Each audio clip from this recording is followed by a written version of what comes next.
उस नीरज कुमार बबलू की बात कर रहे हैं जो आर्म्स के साथ पकड़ाया, उस नीरज कुमार बबलू की बात कर रहे हैं जो चोरी का सामान छिपाता है।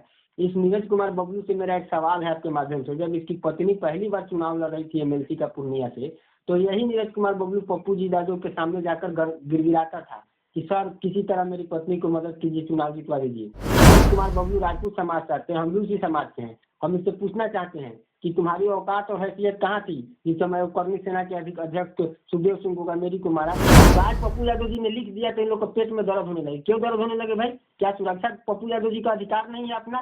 क्या यह देश का सरकार बताए कि किसी भी जनप्रतिनिधि या आम आदमी की सुरक्षा करने की जिम्मेवारी उसकी है कि नहीं है? अगर नहीं है तो वह सरकार रिजाइन कर दे अपने पद से। वैसा प्रधानमंत्री गृह मंत्री रिजाइन कर दे। ब्रजभूषण शरण पर टाडा एक्ट के तहत कार्रवाई हुई है और जेल भी गया है। टाडा एक्ट आतंकी और आतंकियों के लिए होती है, इसके ऊपर एक चार्ज लगा हुआ है। ये क्या बोलेगा बेफजूल? हाँ जी, पहला सवाल ये था, लोग कह रहे हैं पप्पू यादव डर गए लॉरेंस से, क्या कहेंगे आप?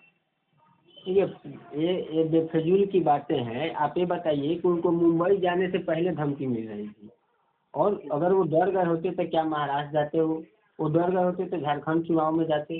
वो डर गए होते तो लोगों के बीच रहते? वो डर गए होते तो इन नेताओं की तरह जो लोग तथाकथित नेता अपने आप को बनते हैं, जो जनता की अकूत संपत्ति को लूट करके बड़का पैसा वाला बनता है लोग, इन लोग की तरह घर में अंडरग्राउंड हो जाते। पप्पू जी को तो कोरोना ड्राइवर नहीं किया, बाढ़ ड्राइवर नहीं किया। जिस समय ये लोग अपने घर में से भाग जाते थे, कुछ लोग घर में अंडरग्राउंड हो गए थे कोरोना के समय, तो पप्पू जी उसमें डरे ही नहीं। उसमें जनता के बीच जाकर, लोगों के बीच जाकर अपनी जान की परवाह किए बिना सेवा किए।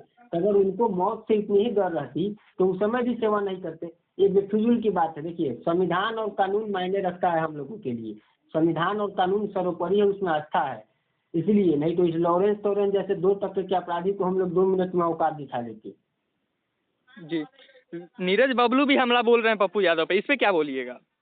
ये नीरज बबलू, किस नीरज बबलू की आप बात कर रहे हैं जो चापलूसी करके मंत्रालय ले लिया, जो चापलूसी किया आनंद मोहन का चाटुकार और चापलूस नीरज कुमार बबलू? वैसे नीरज कुमार बबलू जो जिसका आयकर ने खुलासा किया अपने रिपोर्ट में कि उन्होंने अपने चुनावी हलफनामे में करोड़ों रुपए का को छिपाया हुआ है अपने आय के स्रोत में। क्या कहते हैं, उस नीरज कुमार बबलू की बात कर रहे हैं जो आर्म्स के साथ पकड़ाया, उस नीरज कुमार बबलू की बात कर रहे हैं जो चोरी का सामान छिपाता है। इस नीरज कुमार बबलू से मेरा एक सवाल है आपके माध्यम से, जब इसकी पत्नी पहली बार चुनाव लड़ रही थी एमएलसी का पूर्णिया से, तो यही नीरज कुमार बबलू पप्पू जी यादव के सामने जाकर गिड़गिड़ाता था कि सर किसी तरह मेरी पत्नी को मदद कीजिए, चुनाव जितवा दीजिए। और इससे पूछिए कि यह कसम खाकर बोले कि क्या पप्पू यादव जी ने उस समय इसकी पत्नी का मदद किया था कि नहीं किया। पप्पू यादव जी के मदद के बदौलत उनकी पत्नी पहली बार वहां से एमएलसी बनी। और ये नीरज कुमार बबलू आज बोल रहा है, ये बोल रहा है कि सुरक्षा के लिए गिड़गिड़ा रहे हैं। अरे नीरज कुमार बबलू, जब तुम इतने ही तोप खान और किस्मार खान हो तो तुम क्यों वाइस रेनी की सुरक्षा में चल रहे हो? तुमको नहीं लेना चाहिए ना सुरक्षा।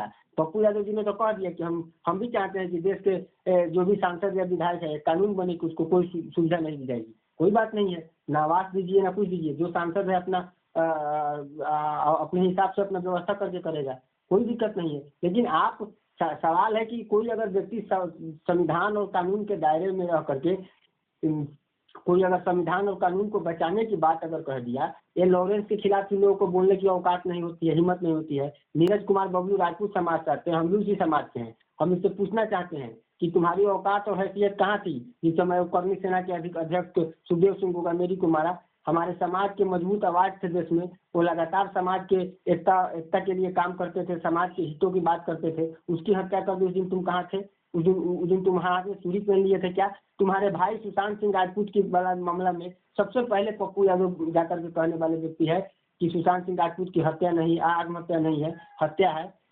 उस पप्पू यादव की बात करो। पप्पू यादव जी के लड़ने के कारण ही केंद्र सरकार ने सीबीआई जांच कराया। तुम्हारी इतनी और हैसियत और औकात नहीं है कि तुम सवाल पूछ सको कि आज तक क्या हुआ। तुम बीजेपी के नेता हो, बीजेपी का केंद्र में सरकार है, केंद्र के अधीन सीबीआई होती है। क्यों नहीं तुम्हारी औकात और हैसियत होती है पूछने की कि मेरे भाई को आज तक न्याय नहीं मिल पाया? हम लोग जानना चाहते हैं, पूरा बिहार, पूरा देश जानना चाहता है कि सुशांत सिंह राजपूत की हत्या किस लिए हुई, क्या कारण था। लेकिन आज तक तुम्हारी औकात और हैसियत नहीं हुई। तुम चाटुकारिता चापलूसी करते हो, तुम जनता के पैसे को लूट करके बड़का पैसा वाले बनते हो। इस नीरज कुमार बबलू की आप बात कर रहे हैं। जी, ब्रजभूषण शरण सिंह भी बोल रहे हैं कि उन्होंने कहा कि कैसे बाहुबली जो है जो डर गए, इस पे क्या बोलेंगे आप? अच्छा ये बताइए, ब्रजभूषण शरण वही रेपिस्ट ब्रजभूषण शरण सिंह ना, जो हमारे देश की महिला पहलवान, जो हमारी देश की बेटियां और हमारी बहनें, जो पूरे विश्व में हमारे देश के नाम को रोशन करने का काम किया, गौरवान्वित करने का काम किया, उसके साथ घिनौना काम करने वाला यह ब्रजभूषण शरण, यह ब्रजभूषण शरण जो दाऊद के कॉन्टेक्ट में रहने वाला ब्रजभूषण शरण, इसी ब्रजभूषण शरण पे टाडा एक्ट के तहत कार्रवाई हुई है और ये जेल भी गया है। टाडा एक्ट आतंकी और आतंकियों के लिए होती है, इसके ऊपर ये चार्ज लगा हुआ है। ये क्या बोलेगा बेफजूल का बात। ये जब इतना ही तोपखान है तो बिना सुरक्षा के या बिना ही प्राइवेट गार्ड के 2 दिन भी नहीं चल सकता है। तो ये अपने आप को कहता है कि दबदबा था, दबदबा है, दबदबा रहेगा। अरे तो तुम्हारी दबदबा था, दबदबा है, दबदबा रहेगा तो तुम्हारी औकात हैसियत है, तब बिना सुरक्षा के चलो ना। तुम वाइस श्रेणी के सुरक्षा में हो, तुम भी तो गिरगिरा के सुरक्षा लिए हो। पप्पू यादव जी ने अपनी बातों को कहा, अगर कोई घटना हो रही है, अगर वो नहीं सरकार को और संबंधित विभाग को सूचना देंगे तो कल को तो यही लोग सवाल करते हैं कि पप्पू जी के साथ जब ऐसी बात थी तो पप्पू यादव जी ने क्यों नहीं लिखा, क्यों नहीं कहा। तो आज पप्पू यादव जी ने लिख दिया तो इन लोग को पेट में दर्द होने लगे। क्यों दर्द होने लगे भाई? क्या सुरक्षा पप्पू यादव जी का अधिकार नहीं है अपना? क्या यह देश का सरकार बताए कि किसी भी जनप्रतिनिधि या आम आदमी की सुरक्षा करने की जिम्मेवारी उसकी है कि नहीं है? अगर नहीं है तो वह सरकार रिजाइन कर दे अपने पद से, वो ऐसा प्रधानमंत्री और गृह मंत्री रिजाइन कर दे। अगर देश में आप ये बताइए ना, बिहार में दीपावली गिफ्ट की तरह बांटा गया है लोगों को सुरक्षा। उपेंद्र कुशवाहा जी को भाई वाइस श्रेणी का सुरक्षा दे दिए, चिराग जी को Z+ दे दिए, और अपने भाजपा के तमाम नेताओं को, NDA के नेताओं को आपने सुरक्षा दे दिया है। ये लोग जो लोग कभी दिखते नहीं है, और पप्पू यादव जी लगातार समाज हित की बात करते हैं, माफियाओं से, शराब माफिया हो चाहे जमीन माफिया हो या जो भी है, लॉरेंस जैसे जो भी 2 टक्के के गुंडे हो, इन लोगों से लगातार इनके खिलाफ बोलते हैं।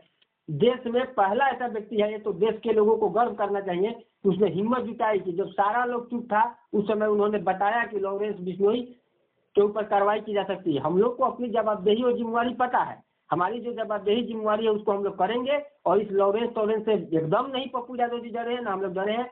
हम आपके माध्यम से भी कह देना चाहते हैं कि अगर सरकार को लगता है कि पप्पू यादव जी को सुरक्षा की जरूरत नहीं, तो आप जो सुरक्षा दिए हैं वो भी ले जाइए, आपकी सुरक्षा की जरूरत नहीं है। पप्पू यादव जी को हम जैसे 1000 नौजवान सुरक्षा देने के लिए तैयार, हम लोग अपनी जान की बाजी लगा करके पप्पू यादव को सुरक्षा देंगे। और इस नीरज कुमार बबलू को कहेंगे कि तुम्हारी औकात और हैसियत है ना, तो निर्दलीय तुम चुनाव लड़ के दिखा दो, अकेला किसी के कृपा पे जीत करके मंत्री और विधायक बन जाते हो तो बहुत बड़ा तिस्मार खान नहीं हो, अकेला लड़के दिखाओ। तुम्हारी औकात और हैसियत वार्ड या जिला परिषद बनने की नहीं है।